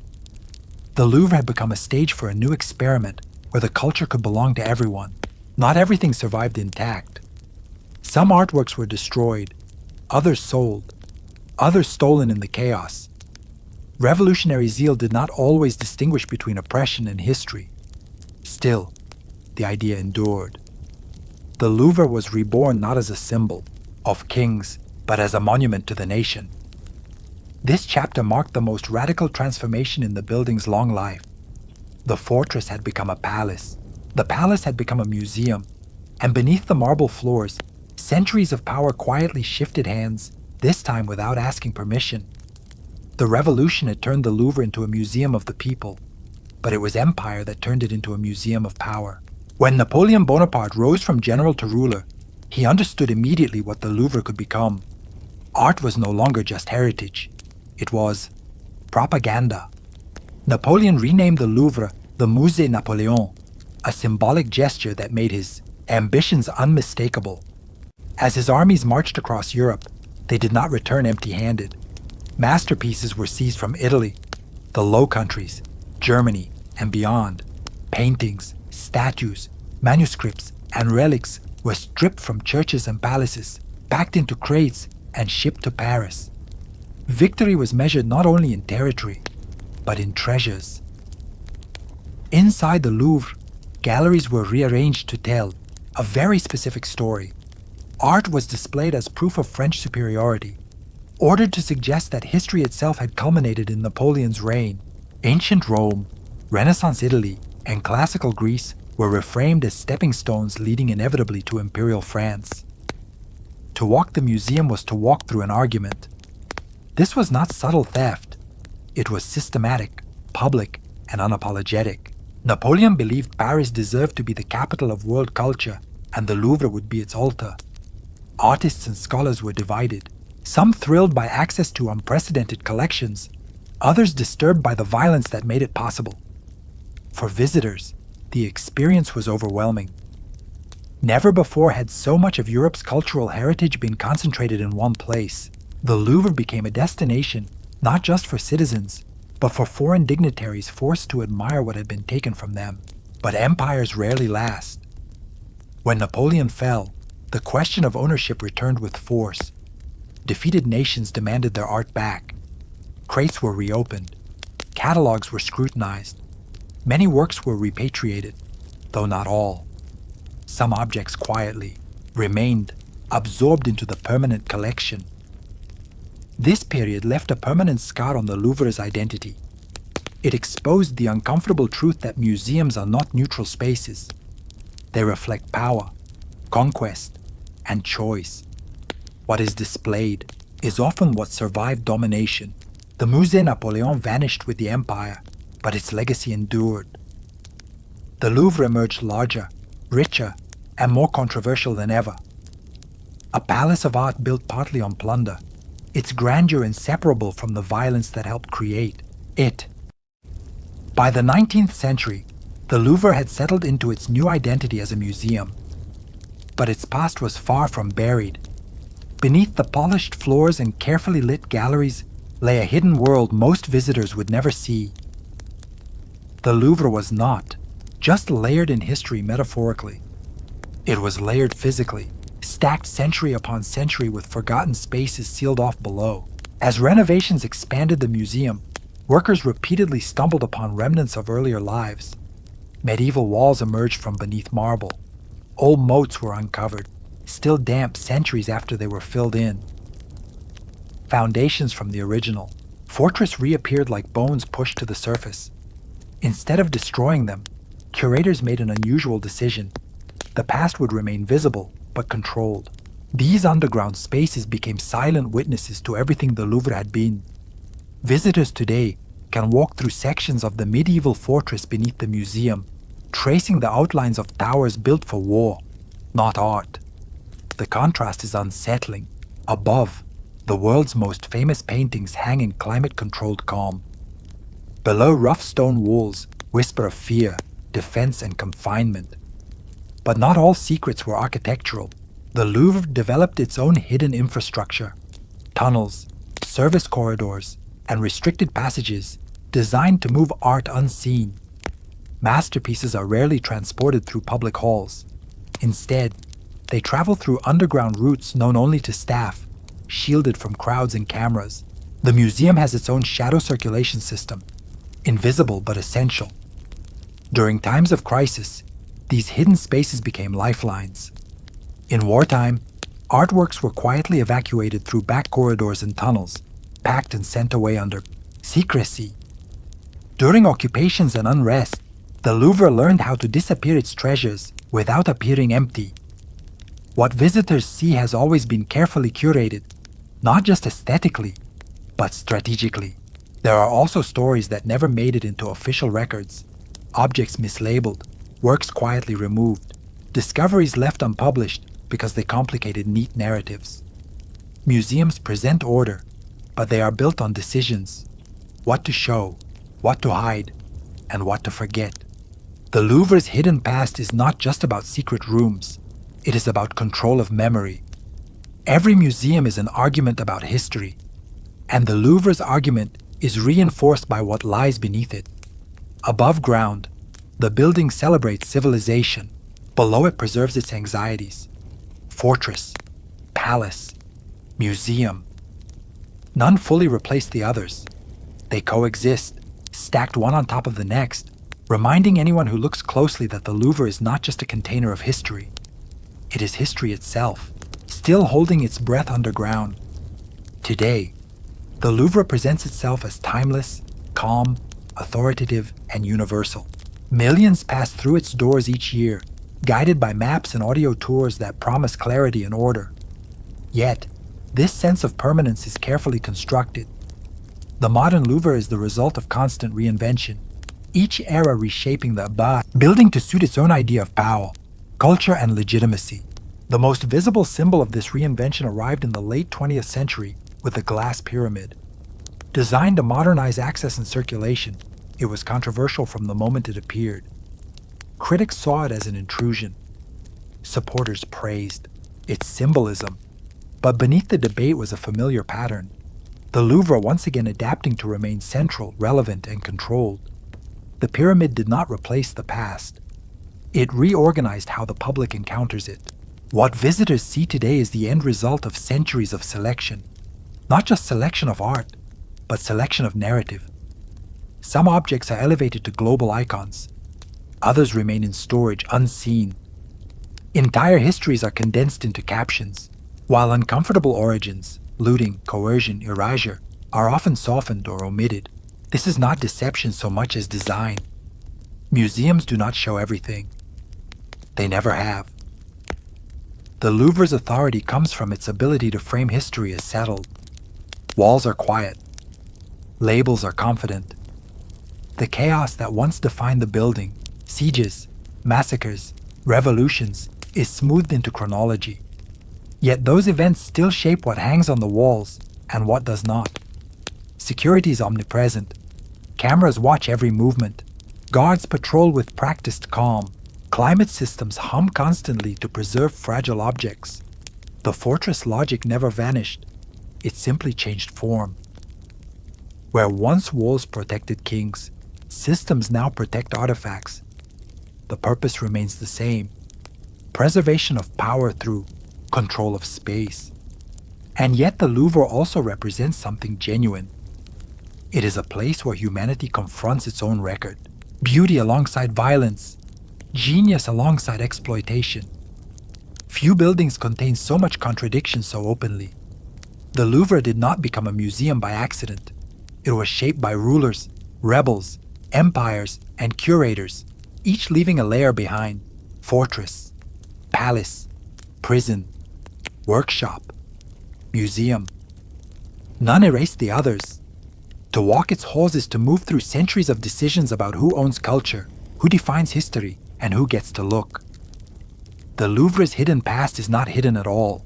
It is embedded quietly, permanently, in every stone beneath your feet.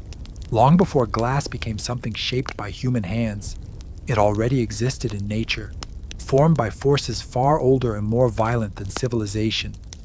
When lightning struck sandy ground, the heat fused grains into twisting glassy tubes known, today, as fulgurites.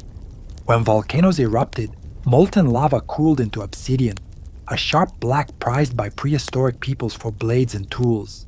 Humans admired these materials, but for thousands of years, glass remained something encountered, not created. The leap from accident to invention required a specific moment, sustained fire hot enough to melt sand, and someone curious enough to notice what happened afterward. Ancient camps along rivers and coasts unknowingly set the stage. Sand was everywhere. Fire was central to daily life. What was missing was control. According to a famous story recorded by Pliny the Elder, the invention of glass occurred by chance when merchants cooking on a beach used blocks of natron to support their pots. The fire grew intense, the sand fused, and a strange translucent substance flowed out. While this tale is likely simplified, it captures an essential truth. Glassmaking began not as art, but as surprise. The earliest evidence of human-made glass points to the ancient Near East, particularly regions of Mesopotamia and Egypt. At first, glass was rare, unpredictable, and difficult to reproduce. Early attempts produced opaque, brittle materials more suitable for beads and small ornaments than practical use. These early glassmakers were not craftsmen in the modern sense. They were experimenters working at the edge of their knowledge, pushing fire beyond its familiar boundaries. Glass demanded precision before precision existed. Temperatures had to be high and sustained. Ingredients had to be measured without scales. Cooling had to be slow to prevent cracking. Each failed.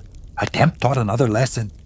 Each success felt almost magical, a solid that flowed like liquid, a stone that captured light. What made glass extraordinary was not just how it was made, but how it behaved. Unlike metal, it did not bend. Unlike stone, it could be translucent. It occupied a strange middle ground between solid and liquid, predictable only once its secrets were learned. This ambiguity fascinated early societies. From the beginning, glass was associated with fire, transformation, and mystery. It did not simply come from nature. It emerged through human intervention.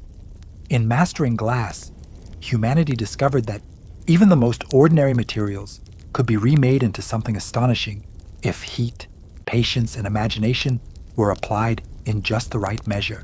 Once humans learned to coax glass into existence, it did not become an everyday material. It became a luxury.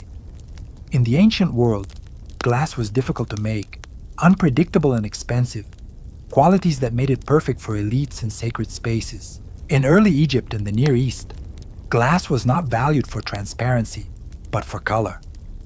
Deep blues, greens, and opaque whites mimicked precious stones like lapis lazuli and turquoise. materials associated with divinity and power. In ancient Egypt, glass production flourished under royal control. Workshops were often attached directly to temples or palaces, and recipes were guarded closely.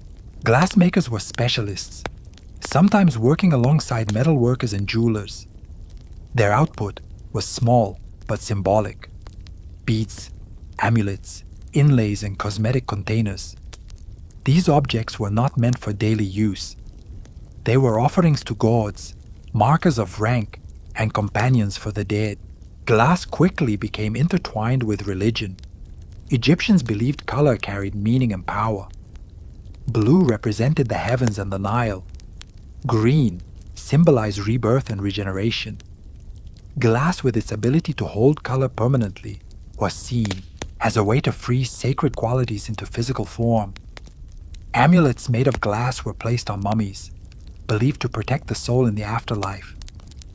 In Mesopotamia, glass served similar roles. Kings used it to display wealth and connection to the divine order.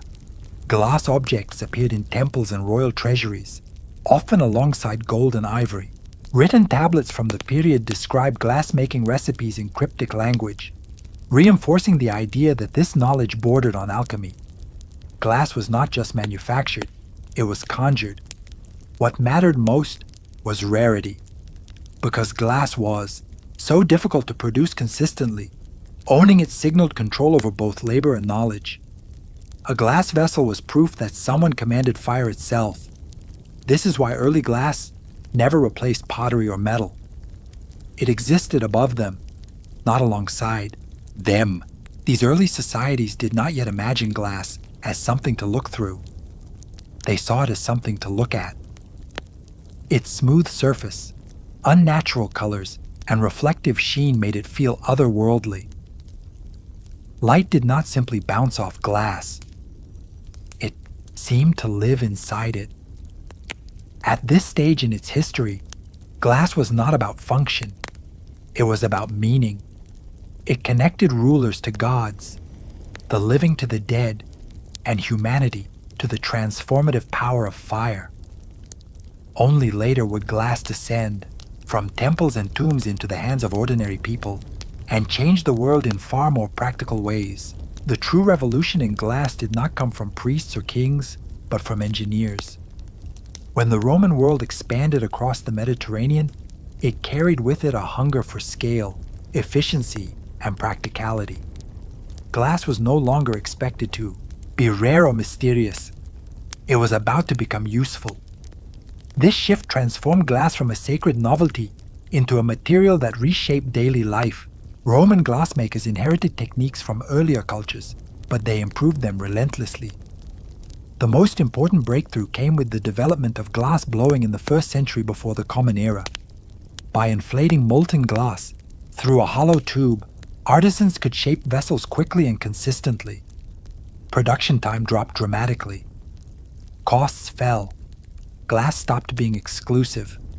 For the first time, glass vessels became common in homes, taverns, and markets. Cups, bottles, and storage containers appeared across the empire from Italy to the provinces. Glass was hygienic, non-porous, and odorless, qualities that made it superior to clay for certain uses. Wine tasted like wine. Oils stayed pure. Every day, life quietly improved, but Rome's most radical use of glass was architectural. Thin sheets of translucent glass were set into window frames, especially in bathhouses and wealthy homes. These early windows were not perfectly clear, but they allowed light in while keeping wind and rain out. It was a subtle change with enormous consequences. Interior spaces became brighter. Architecture could now shape light itself. Glass altered how Romans experienced the world. Public baths glowed with filtered sunlight. Villas felt open, yet protected. Boundaries between inside and outside softened. For the first time, people could look out without being exposed. Glass also became a symbol of refinement. Clear glass signaled technological mastery. It showed that raw materials could be purified, controlled, and standardized. Even imperfections, the bubbles and ripples, became marks of authenticity rather than flaws. Roman trade networks spread glass everywhere. Workshops emerged across the empire, each adapting styles and techniques to local tastes. Glass was no longer tied to one culture or religion. It became a shared material language. This was the moment when glass stopped imitating gemstones and began defining itself. Transparency changed everything. Light became a design element. Visibility became desirable. In mastering clear glass, Rome changed not just what people used, but how they saw and how they thought about space, cleanliness, and comfort. Glass had left the temple and entered the home, and in doing so, it quietly redefined civilization. When the Roman Empire fractured, many technologies vanished with it. But glass did not disappear. Instead, it migrated. As imperial infrastructure collapsed in Western Europe, the knowledge of glassmaking survived in places where stability, scholarship, and skilled labor endured. Glass retreated from mass production and returned temporarily to something closer, to a specialist craft. In the Eastern Mediterranean, the Byzantine Empire became a crucial guardian of glassmaking knowledge. Constantinople inherited Roman techniques and refined them, especially in the production of colored and gilded glass. Glass tesserae, small cubes used in mosaics, covered church interiors, transforming walls into fields of shimmering light.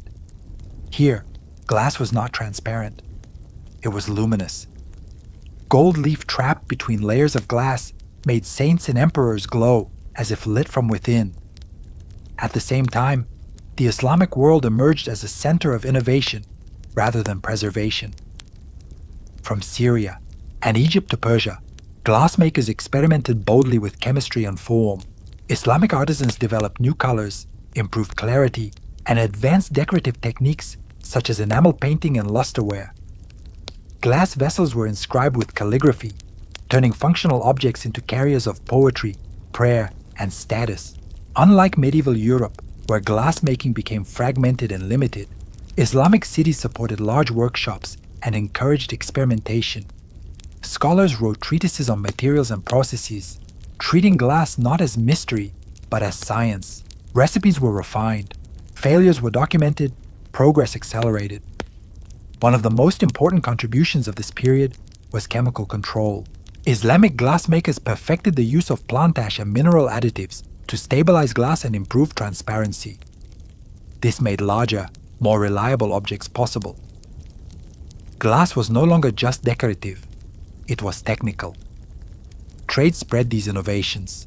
Glass from the Eastern Mediterranean traveled along caravan routes and across seas, reaching Europe, Africa, and Asia.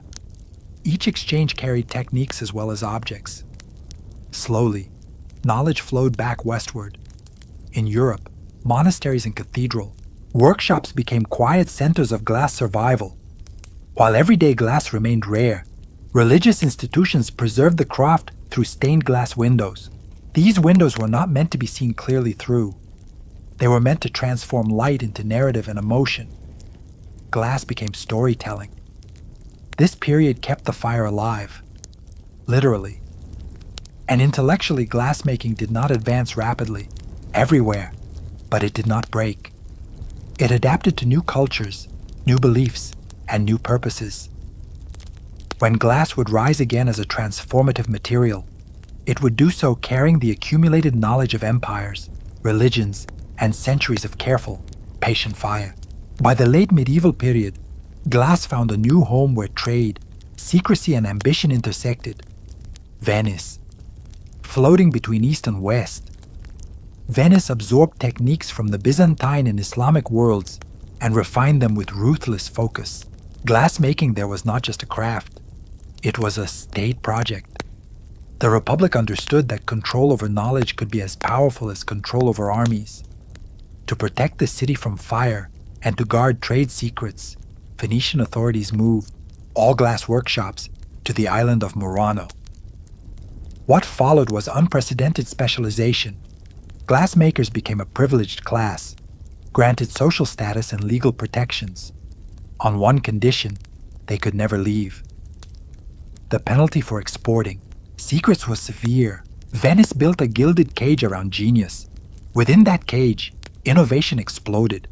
Murano artisans perfected cristallo, an ultra-clear glass that rivaled rock crystal. For the first time since Rome, clarity became an obsession. Vessels grew thinner, lighter, and more precise. Stems twisted like vines, bowls flared like petals. Glass was no longer merely functional or symbolic. It was virtuosity made visible. Color returned, but with new control. Milky Latimo imitated porcelain. Aventurine sparkled with copper flecks. Filigree threads were embedded inside transparent walls, freezing motion within solid form. These were not accidents of fire. They were calculated effects achieved through exact timing and composition. Glass making had become choreography. Venetian glass spread across Europe as a luxury export. Courts competed to display Murano pieces on banquet tables and in cabinets of curiosity. Possessing Venetian glass signaled taste, wealth, and connection to the most advanced craftsmanship of the age. Imitators tried and failed to replicate it. Without the recipes, the results fell short. This success bred paranoia. Glassmakers were watched, marriages were regulated, even travel required permission. Venice treated glass as intellectual property centuries before the term existed. The material that once symbolized mystery now symbolized monopoly. Yet the pressure had a cost. Innovation slowed as secrecy hardened into rigidity. Other regions began to experiment independently, breaking Venice's hold. Still, the Murano legacy endured. It proved that glass could be mastered to extremes. Clear as air, thin as leaves, strong enough to endure centuries. In Venice, glass crossed a threshold. It became pure skill, human control over heat, chemistry, and time, captured forever in a form that looked impossibly fragile and yet survived. As glass-making techniques improved, glass escaped the table and the workshop and began reshaping how humans perceived reality itself. The most transformative shift came when glass was no longer admired as an object, but trusted as a medium, something you could look through, rely on, and build knowledge around. Clear window glass spread slowly across Europe, first in churches and elite homes, then outward. Light, once a scarce and directional resource, could now be managed. Interiors brightened. Walls no longer had to be thick and defensive. Architecture opened itself to the outside world. Glass changed cities before anyone noticed it had done so. But the real revolution arrived when glass learned to bend light. Early lenses had existed in crude form for centuries, but improved clarity and consistency made them practical. Convex glass could magnify. Concave glass could correct vision. Eyeglasses appeared in late medieval Europe, quietly extending productive life for scholars, scribes, and craftsmen. Knowledge stopped being limited by aging eyes. Then curiosity took over. Glass lenses were stacked, shaped, and aligned. The bisois result was the telescope and the microscope, devices that shattered old assumptions about scale and place. The heavens were no longer fixed, lights embedded in crystal spheres. The natural world was no longer smooth and complete. Glass revealed motion, imperfection, and depth where none had been seen before. Through lenses, humans saw mountains on the moon, rings around distant planets, and microorganisms writhing in a drop of water. These discoveries were not philosophical arguments. They were visual facts, and they destabilized entire worldviews. Glass became dangerous.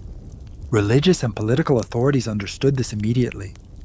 A material that allowed people to see for themselves weakened inherited truth. Observation challenged doctrine.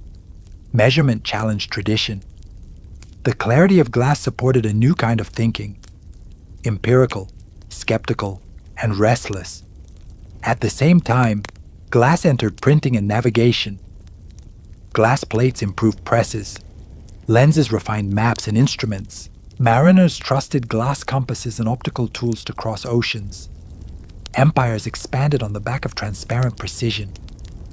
What made glass so powerful was its neutrality. It did not argue. It showed. Once something was seen clearly, it could not be unseen. Glass turned vision into evidence. This chapter marked a turning point. Glass was no longer just crafted. It was integrated into thought itself. It became an extension of the human eye, correcting it, enhancing it, and ultimately challenging humanity's place in the universe. From this moment on, glass was inseparable from science, exploration, and doubt. The world was no longer interpreted solely through authority. It was examined through fire-made sand that had learned how to tell the truth. For most of its history, glass remained tied to skilled hands in small workshops. Even at its most advanced, production was slow, fragile, and limited. That changed abruptly with the arrival of industrialization. Fire, once carefully tended by artisans, was now harnessed by machines. Glass was about to lose its intimacy and gain unprecedented reach. The key shift was scale. New furnaces burned hotter and longer than any human-operated hearth. Coal replaced wood. Temperatures became consistent. Recipes stabilized. What had once taken days of careful labor could now be produced continuously. Glass sheets grew larger. Bottles became standardized. Imperfections that once marked individuality were now considered flaws to be eliminated. Factories transformed glass into infrastructure. Windows were no longer luxuries reserved for churches and palaces. They appeared in townhouses, schools, shops, and eventually factories themselves. Buildings filled with light. Urban life changed rhythm. Interiors no longer depended on open doors or daylight hours. Work extended. Surveillance increased. Visibility became normal. Glass also reshaped industry directly. Bottles preserved food and medicine safely and cheaply. Chemical experiments relied on glass containers that resisted corrosion and revealed reactions clearly. Laboratories multiplied. Science accelerated. Glass became the silent partner of progress. The most dramatic innovation came with new methods for producing flat glass. Techniques evolved until large, relatively even panes could be manufactured reliably. Storefronts appeared, transforming commerce. Goods could now be displayed behind transparent barriers, seen but protected. Desire was encouraged. Consumption became visual. This period also marked a shift in labor. Glass workers lost autonomy. Skills passed down through generations were replaced by mechanized processes and factory discipline. The material survived, but the culture around it changed. Glass was no longer mysterious or rare. It was expected. And yet, something deeper happened. As glass became ubiquitous, people stopped noticing it. Transparency turned invisible. Windows disappeared from awareness, even as they dominated space. Glass shaped experience quietly, separating inside from outside, public from private, observer from observed. By the end of this chapter, glass had fully entered modern life. It was no longer admired as an object. It was trusted as an environment. Walls became transparent. Containers became neutral. Vision became continuous. Glass had completed its transformation from sacred substance to everyday necessity. And in doing so, it prepared the world for its final role. Not just showing reality, but mediating it entirely. By the 20th century, glass no longer announced itself. It surrounded quietly, shaping modern life so completely that it became almost invisible. Skyscrapers rose wrapped in reflective skins. Cities turned into vertical mirrors. Where stone once projected permanence and power, glass now projected openness, efficiency, and control. Architects embraced glass as ideology. Transparency suggested honesty. Light implied progress. Buildings made of glass claimed nothing to hide, even as they reflected everything back at the viewer. Offices filled with daylight, but also with observation. Glass created openness while enabling surveillance. You could see, but you were also seen.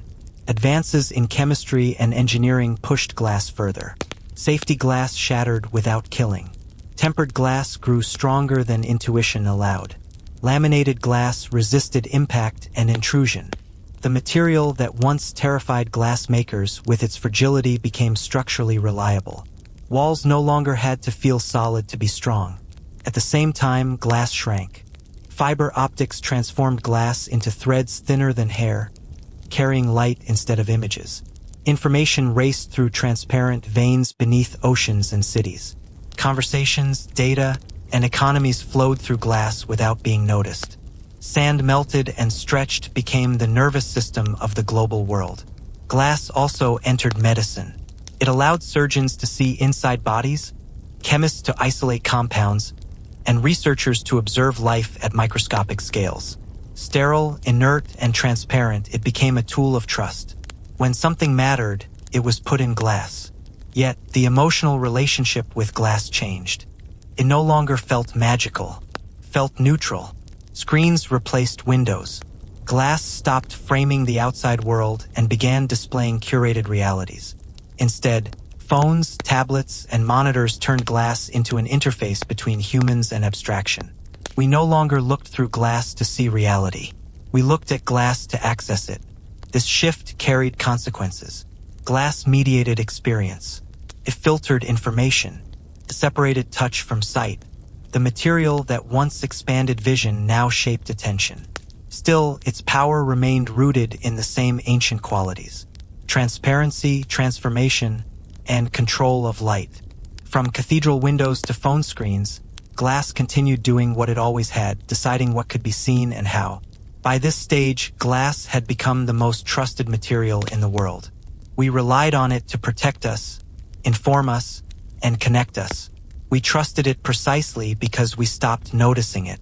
And that was its final transformation, not into art, not into science, but into environment. Glass was no longer an object in the world. It was the surface through which the world itself was experienced. Glass began as molten accident and ended as worldview. By the time it fully embedded itself into modern life, it had done more than reshape architecture or technology. It had quietly altered how humans understand reality itself. Few materials have influenced thought so deeply while remaining so physically silent.